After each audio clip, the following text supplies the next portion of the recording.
Doctor इरशाद अहमद जी, मुस्कुराता हुआ चेहरा आपका हमेशा बहुत अच्छा लगता है, लेकिन आज मैं आपसे जानना चाहता हूं कि आप भी पाकिस्तान की फिक्र करते हैं, तो आप क्या चाहते हैं कि पाकिस्तान में बीमार को ठीक करने से ज्यादा खुशी की बात अगर गैर मुस्लिम को मुस्लिम करने में मिलती हो, ऐसा कोई कहेगा तो क्या आप उसको जायज मानते हैं?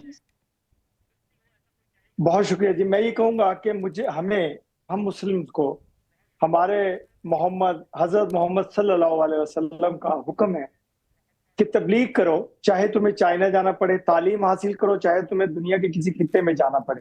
देखिए, हम इस्लाम की तबलीग करते हैं, जैसे आप अपने धर्म का प्रचार करते हैं, इस तरह हमें हुक्म है मेरे नबी पाक सल्लल्लाहु अलैहि वसल्लम का। और कुरान पाक एक मुकम्मल किताब है, अगर आप उसको पढ़ ले, खुदा की कसम आप भी ईमान ले आएंगे और मुसलमान हो जाएंगे। सिर्फ तर्जुमे के साथ मेरे कुरान पाक को पढ़ लीजिए, तो मुझे ना जाकिर नाइक की जरूरत पड़ेगी, ना मुझे मेरी जरूरत नहीं, पड़ेगी। मैं तो आपसे बस ये पूछ रहा हूं कि बीमार को ठीक करने से ज्यादा खुशी गैर मुस्लिम को मुस्लिम बनाने में मिलती है, क्या इस बात से आप इत्तेफाक रखते हैं? देखिए, जिसका जो धर्म होता है ना, उसको वो बेहतरीन होता है और उसके लिए वो जिंदगी होता है, उसकी जान होता है, उसका माल होता है, सब कुछ उसका धर्म होता है। हम एहतराम करते हैं तमाम मजाहिब का, हम एहतराम करते हैं इसको मानते हैं? सिख का, मुस्लिम का, शूद्र का। देखिए सुन ले, मैंने कहा कि तमाम मजाहिब का हम एहतराम करते हैं, क्योंकि आपका अपना मजहब है, किसी का मजहब को छेड़ो मत, अपना मजहब छोड़ो मत, ये हम कहते हैं मुसलमान। लेकिन तबलीग करते रहो, अपने मजहब की प्रचार करते रहो। आप इस बात को मानते हैं ना? मैं ये पूछ रहा हूं आपसे, हाँ या ना बोल दीजिए बस। देखिए, मैं तो कह रहा हूं कि इस्लाम की तबलीग करना मेरे लिए मेरी जान है। हमें हुक्म है मेरे। अच्छा, मैं एक बात उसके बाद में आगे बढ़ूंगा, बस एक सवाल मैं पूछना चाहता हूं डॉक्टर इरशाद अहमद, खुदा ना करे, जो आप अपने खुदा को मानते हैं, खुदा ना करे कि आपके परिवार में कोई बीमार बन जाए और उस वक्त कहा जाए कि बीमार को ठीक करने से ज्यादा खुशी, उनको ठीक करने से ज्यादा खुशी तो मेरे को किसी गैर मुस्लिम को मुस्लिम बनाने में मिलेगी, तो ठीक है, तुम तो अपने हाल पे पड़े रहो, मैं तो खुदा की नजरों में उठता हूं, ठीक है? ये देखिए, अजीब सा सवाल कर रहे हैं आप। उन्होंने जो कहा आप उसको उल्टा मत लीजिए। जो बीमार होगा पहले उसका इलाज होगा और फिर उसको मजहब की बात होगी। देखिए, हमारा रुक मैं एहतियात कर रहा हूं, क्योंकि मजहब के मामले में मैं बड़ा मोहतात होता हूं। देखिए, सुन लीजिए, हमारे मजहब में यह भी है कि जब कोई बीमार होता है उस पर दुआ की जाती है, उसको दम दरूद किया जाता है, अल्लाह का कलाम पढ़ा जाता है। अच्छा, मतलब डॉक्टर कुछ नहीं करते? अवनीजेश अवस्थी जी, माफ कीजिएगा, माफी मांगते हैं। एक मिनट, अवनीजेश अवस्थी जी, एक तरफ जाकिर नाइक कहता है कि बीमार को ठीक करने से ज्यादा खुशी गैर मुस्लिम को मुस्लिम बनाने में मिलती है, अल्लाह के करीब ले जाओ अपने फॉलोअर्स को, जन्नत मिलेगी, इस जन्नत के चक्कर में ना जाने कितने जहन्नुम चले गए।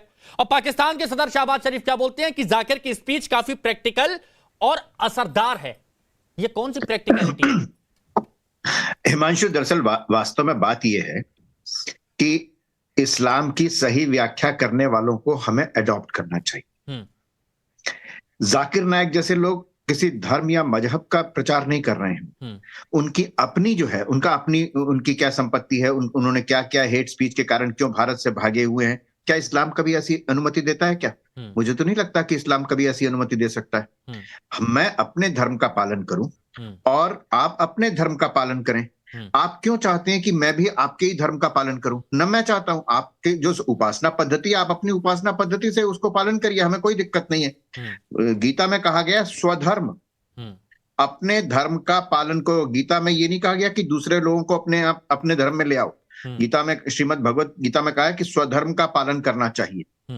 इसलिए मैं ये कह रहा हूं कि जाकिर नाइक जैसे लोग जो इस पूरे विश्व में जिस तरीके के आतंक फैला रहे हैं, सबसे पहले मुस्लिम समुदाय को, मुस्लिम कम्युनिटी को सामने आना चाहिए कि आप इस्लाम की गलत व्याख्या कर रहे हैं, आप पूरे मजहब को बदनाम कर रहे हैं। और वो भी वहां पाकिस्तान में जाकर के, पाकिस्तान में जहां खाने पीने तक की दिक्कत हो रही है, वहां पहले उसकी तो बात कर लें। हमारे यहाँ तो कहा जाता है भूखे भजन ना होई गोपाला। सबसे पहले पाकिस्तान की आर्थिक स्थिति जो है, वहां आम आदमी की जो स्थिति है, उसके बारे में किसी को बुलाते पाकिस्तान वाले तो मुझे समझ में आता। लेकिन बात सबसे महत्वपूर्ण ये है कि जिस तरीके से वैश्विक स्तर पर इस्लाम के नाम पर, इस्लाम के नाम पर जो आतंकवाद फैलाया जाता है ना, उसमें सबसे पहले पूरे विश्व के मुसलमानों को एक होना चाहिए कि हम अपने मजहब पर ये कलंक नहीं लगने देंगे, तब बात बदलेगी। जाकिर नाइक बदल जाएगा श्रीमद् भगवत गीता का एक श्लोक सुनने से तो मुझे नहीं लगता। अच्छा। क्योंकि उसका उद्देश्य कुछ और है। अच्छा। उसका लक्ष्य कुछ और है। वो बिना किसी वजह के या अनजाने में ये बात नहीं कर रहा। वो पूरी तरह होशो हवास में, पूरी तरह जानबूझ के सुनियोजित ढंग से जिस तरीके की स्पीच देता है, वो पूरी तरह से प्री प्लान्ड है, सुनियोजित है। अच्छा, ठीक है। गधों को बेचकर अर्थव्यवस्था ठीक की जा रही है, वहां पर लाल ऊंट के सपने दिखा रहा है जाकिर नाइक। लाल ऊंट के सपने दिखा रहा है। उनको बता रहा, वो हिंदुत्व आतंकवादियों को बता रहा है। अरे वाह, शमशान खबर, अरे वाह ना करो इलियास। और अगर इतनी खूबसूरती की बात है तो बोलना क्यों पड़ता है कि एक बार पढ़िए आइए? क्यों बोलना पड़ता है एक बार पढ़िए आइए? अरे भैया, खूबसूरती होगी, इंसान खुद आकर्षित होता है, खुद आता है। हिंदुत्व आतंकवादियों को इलियास साहब, एक बात मैंने क्या कही, पता नहीं आपको कहां से मिर्ची लग गई, मत लेके जाओ। इतनी तेज मिर्ची लगी। हे भगवान, मर रहे हैं, हे प्रभु, मर रहे हैं देश में, हे प्रभु। से लेके अरे शराफुद्दीन साहब, जन्नत के सपने दिखा दिखा के कितनों को जहन्नुम पहुंचा दिया गया, ये तो आप जानते होंगे। आचार्य विक्रमादित्य जी हकीकत दिखाई। सवाल पूछा था प्रोफेसर मनोज ने, सवाल का जवाब नहीं दे पाए, इधर उधर भटकने लगे और कहने लगे कि सब समान है। सही सिखा रहा है कि इंसान बनो, हिंदुत्व आतंकवादी रावण के। सुनिए ना इलियास शराफुद्दीन साहब, शराफत से आपको सुना, शराफत से किसी और को बोलने दीजिए, है ना? बोलिए आचार्य जी। देखिए, सबसे पहले समझे जाकिर नाइक कौन है। हम भारत में बैठे हैं, भारत में क्या हो रहा है, जाकिर नाइक यहाँ का भगोड़ा है।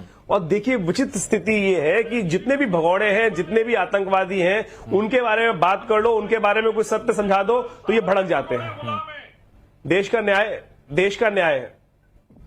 बोलिए आप। भाई साहब, आप पहले किसी भी चीज को तथ्यात्मक दृष्टिकोण से देखें। जब तक तथ्यात्मक दृष्टिकोण से नहीं देखेंगे तब तक नहीं समझ में आएगा। यही स्थिति जो है, जो हमने कबूल कर दिया। बीवी को छोड़ के भागने। अरे मेरे भाई, किसने कहा, कहां से निकला? जाकिर नाइक बोल के गया हुआ इनको। अरे उनको मिर्ची लगेगी, अभी उनको मिर्ची लगेगी, उनके लिए पानी रखा है मैंने, उनके लिए मैंने, कोई दिक्कत नहीं, मिर्ची लगेगी, आप बोलिए।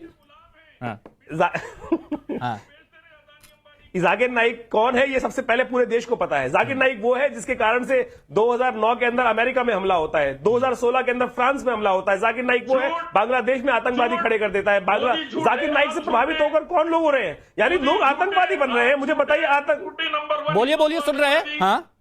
हाँ, इस देश का प्रधानमंत्री झूठा। अगर इतनी दिक्कत है आपको तो पाकिस्तान चले जाओ ना। अभी इंडेक्स में अच्छा बता दिया इन्होंने कि पाकिस्तान में खाना अच्छा मिलता है।